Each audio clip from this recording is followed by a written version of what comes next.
Hello there, Seraphim17 once again. This is my Dark Souls 3, the Ringed City DLC walkthrough.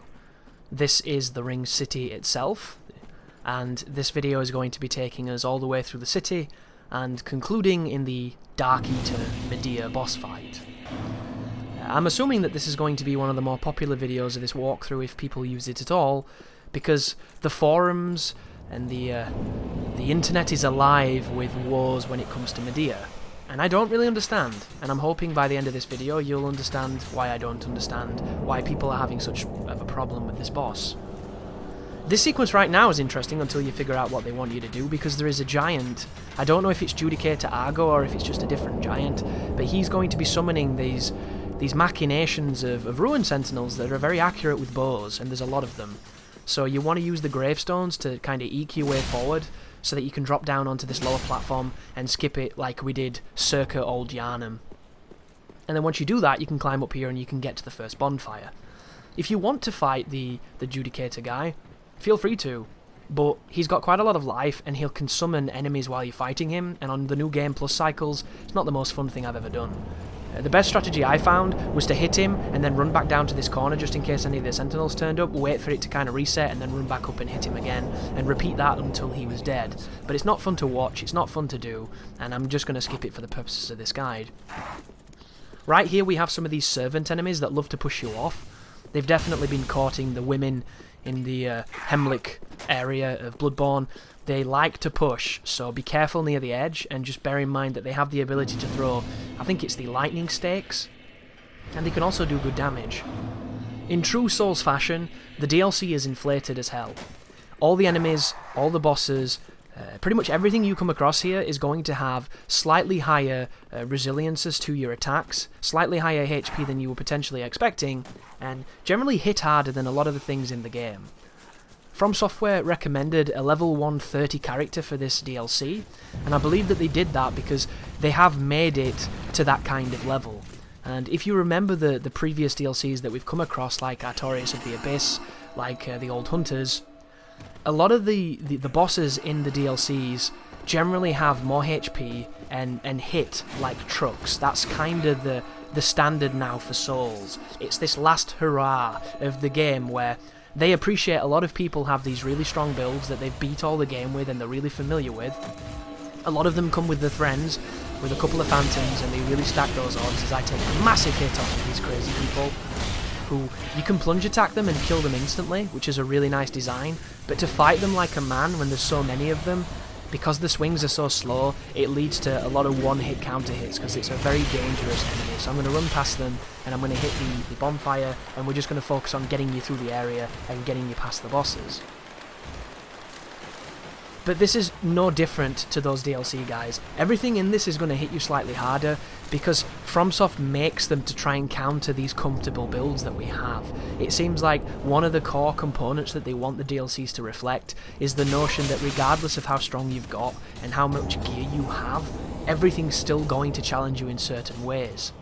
And going back to Artorias, they made all the enemies in that particular DLC incredibly resilient to elemental weapons, because at that moment in that game's history, elemental weapons were incredibly strong. They were the go-to thing that you did in that game before they changed the scaling to work a lot better with statistics.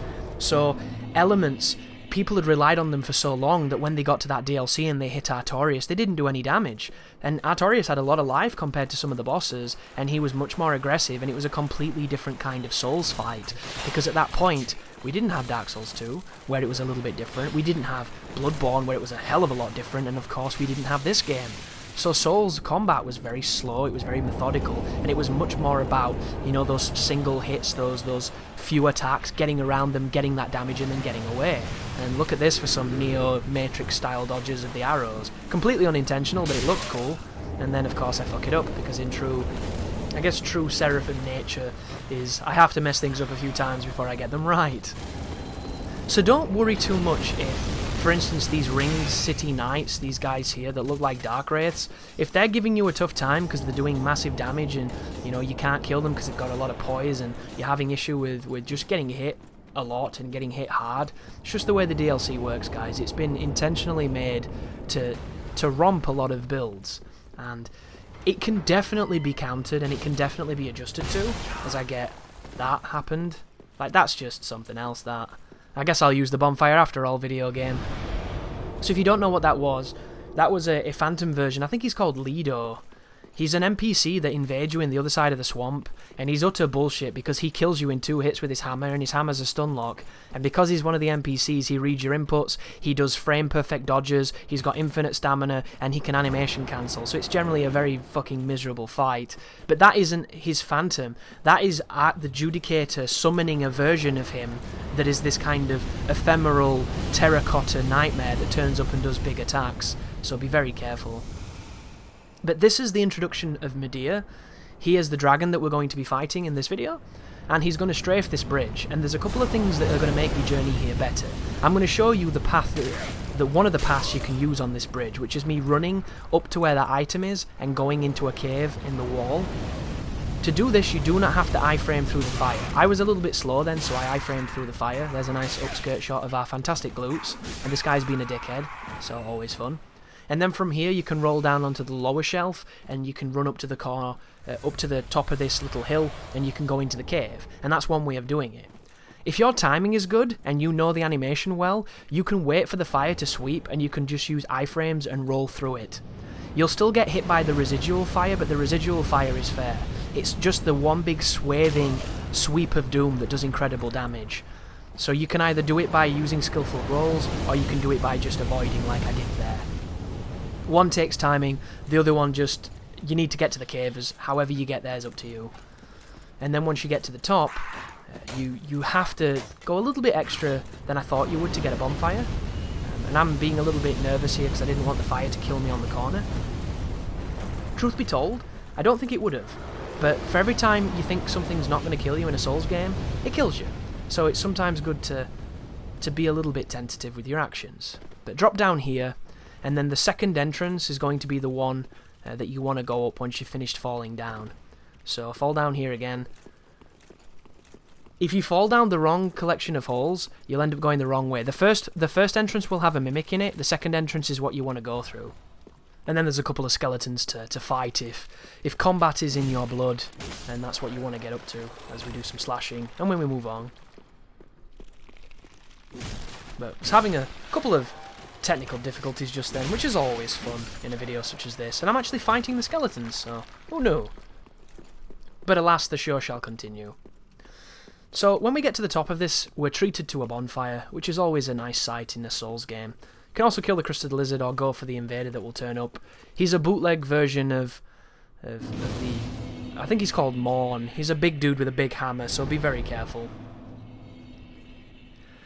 So now we have to fight the first form of Midir, and this is technically not a fight, I don't really think. It's just an encounter where you have to slap it enough to knock it off this bridge, and this is me discovering whether or not the bow will work. So I decided to shoot a couple arrows at him, because my other way of fighting him was really messy and scary, and I didn't know if that was a strategy, so I'm thinking, I can use the bow, right? I can shoot this dude with the bow, get rid of him that way, and then I can fight him, and it's all gravy. And then it turns out that the bow's probably not a good idea, and this fire looks incredibly intimidating at this point. So I start pushing forward, and then I'm seeing the animation of the roar, which gives me time, and then I stand over in this corner, and I try and shoot him from in this corner, and then boom, I get hit in the corner, and it's like, okay, so the corner's not safe. I'm about to die, which is not good. And then I see that animation, and so I go back into the corner, and something really important happened just then. He has an animation when I stand in the corner, and he has an animation when I'm not in the corner. And you'll notice that's the corner one. So I take another piece of big damage there, and I'm hoping at that point is where the light bulb went off in my head, because you'll see he's going to breathe fire down the lane now, so I'm safe in the corner. And then if I bait the corner breath, I'll be safe out on the lane. And that's the strategy. So as soon as you see him move, go and hit his hand. Or you can try and hit his face, but his hand is probably your best bet. Get 2 to 3 shots in on the hand, and then go back this way, watch for him to move, and then go and sit in the corner. He's going to hit the pathway with the flames. We're going to bait out the breath in this corner, and then we're going to punish the breath, and that's all we're doing, guys. Very simple, very easy. You can bait the other breath and then hit his head, and it makes this a bit quicker, but I'm not really somebody who cares that I have to hit him a lot. because I'm on New Game Plus 6, and it's like, that's what New Game Plus does. So I'm just going to get on with it. And what you'll notice is, after a while he gets a bit restless, and he'll start doing claw attacks. He'll also start doing fire attacks that cover all the sides, but they don't cover that little alcove, so it's definitely still safe. But buff your weapon with electricity, get some lightning on it, and then continue. Like that move there, you can actually bait that move and get around the side of his head and then hit his head while he does it, but be very careful, because if you hit even remotely close to where his mouth is, I took 100% damage as if I was in the fire, and I wasn't in it. And the thing that really sucks about it for me is that, you know, when you fight him in the actual boss area, the same spacing, the same positioning would not have got you killed, because in the boss fight the spacing is a lot better and the detection's a lot better. But that particular breath move, it has some wicked horizontal bullshit going on, so be careful of baiting that move. That's the reason why I'm chopping his fingers. And I've put on a weapon that's going to hopefully bleed him, but I don't know if this boss even bleeds, so I was just experimenting. And if you're wondering, this is a one-time strategy. This was me figuring out how to fight Midir. From this point onwards, I've killed him a few more times now, so I've got this down to a science, but this was me both discovering this and then utilising it, so I think it's pretty good all considered. I stumbled into it. It could have been much worse. My other strategy, if you're wondering, that's the one where you can hit his face, by the way, but I did that wrong, because I didn't realise it was the wrong breath. If I'd have stood around my right and his left of his face, I would have been okay. But just be careful, you know, he does a lot of damage. As long as you don't get counter hit, and as long as you don't get ticked twice in the flame, there's no reason why you should have to be killed. And then all you have to do is riposte him and he falls over. So this is where it gets a little cryptic if you haven't explored. There's a certain chamber that's a secret in this area of the city that leads to a giant fog door. And you might have wondered, like, what the hell's the fog door for? And then forgot about it like I did in my blind playthrough. Well, once you knock off Midir, that fog door will go down and you can now go and fight him. And that is exactly what we're going to do. We're not fighting the Spear of the Church, we're fighting Midir in this one. And it's going to give us the awesome Freide blade, which I wanted to use on one of the bosses, and I don't know if I end up using it because the boss is an input reading bitch, and it's really annoying. Because let's face it, guys, right? Old Monk is one of the cleverest, most innovative and interesting boss fights in gaming history. It is a boss fight against another human being. And regardless of whether or not you like PvP or you like competitive video games, it's still ahead of its time, incredibly interesting, and just one of those things that once you think of it, you can't imagine a world without it. Doing the Old Monk fight and adding a gank squad in it is just the greatest way to cheapen a great idea. So I really do not like the Spear of the Church fight at all. I think it's lazy. I think it's incredibly lazy. And it exacerbates the problem that I have with the NPCs in Dark Souls 3, which is they cheat. And much like they did in Dark Souls 2, they just break the laws of the game, and it leads to really unfun fights. Because this game, the bosses have it, so do the NPCs, but the game has the ability to react to your inputs incredibly quickly. And you'll notice, have you ever noticed how a boss only attacks you? He'll do nothing for ages, and then the moment you use your Estus Flask, he'll attack. It's because he's reading what you're doing, and he's reacting, and he's punishing it. And the game has programmed the enemies to do this. And you see it every so often, but for the most, it just feels like a boss being a boss, and it's not a problem. The NPCs are different. The NPCs can do frame-perfect dodges that just cannot be dodged. Like, there's no way you would have been able to repeat what they do, because it's that ridiculous. But you'll notice I'm in Tear Stone range. I'm also using the Morian Blade, which is a second Tear Stone. So I have 2 stacked Tear Stones, and I'm going to be using this big sword. And here comes the Midir fight. So the first little piece of information for you is if you stand still when you fall in this room, you will be able to essentially get behind this pattern and do a charged R2 on his head. If you attack his feet, you're doing the fight wrong, and you should really learn from your mistakes and stop bitching on Reddit. All we're going to do, guys, is we're going to bait this guy's head after his attacks, and we're going to punish his head. If you do that, you'll kill this guy in a few minutes and you'll have no problems, once you learn the techniques. So at this range, you can dash towards us, or you can do a breath attack. This breath attack is either going to go on the left or on the right. Either direction can be iframed or avoided, and then do a nice big hit on his head, and then move away. This is the combo: 1 hit, 2nd hit, and then he's going to do the twinkle toes sweep, and I'm going to move over here, and I'm going to do another hit on his face. All we're doing is looking for these openings and we're punishing them. This one right now, you can run into the right of him and hit him on the head as he recovers, like this. And there's a free hit. This is the bite. The second bite, if you roll towards it, you can sprint behind him, and then you can get to the side of his face as he starts attacking, and then you can start getting massive damage on his head. His defense doesn't mean shit if you hit his head. This is his grab. Roll either backwards or to the right, depending on spacing.